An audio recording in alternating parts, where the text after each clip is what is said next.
So today I'm replacing the timing chain tensioner with the O-ring seal right here on this 2001 Corolla. I'm replacing it for a couple of reasons. First of all, as you can see, it's right back here.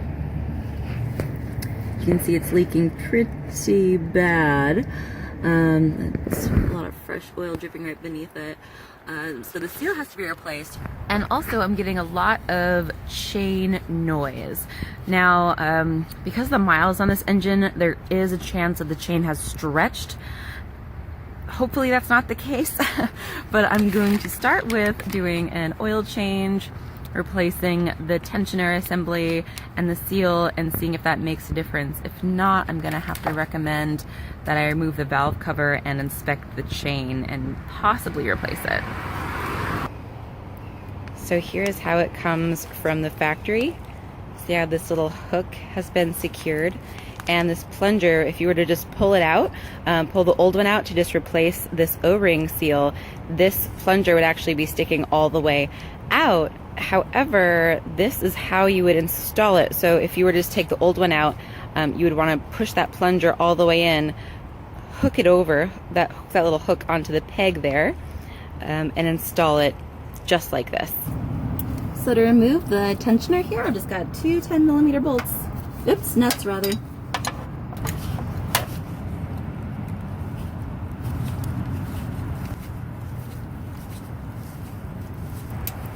Okay, now that I have both of the nuts removed, you can see it's starting to kind of just come out by itself. And it's making this crazy noise. Alright, and I'm pulling it all the way out.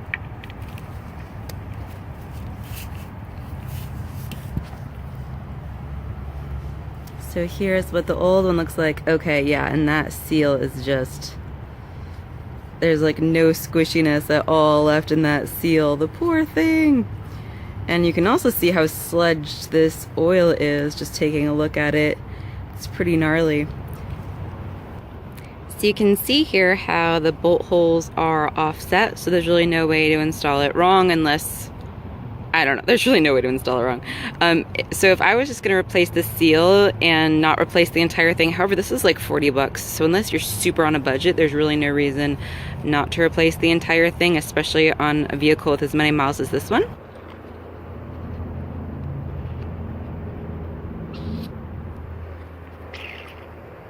I mean, gosh, this one has totally seen better days. Doesn't even want to go in there, but you can also see how worn this is. So yeah, there's no reason to use this one again.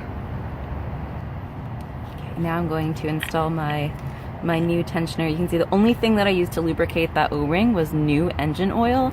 Alright, so now that we got that on there, I'm just going to take my 19mm socket and I'm going to spin the crank over a couple times. Yes, I have the drive belts off. That's going to be in another video. But anyways, I'm going to turn the crank over a couple times until I hear that tensioner snap into place. And I'm going to try to get this on film. We'll see what happens.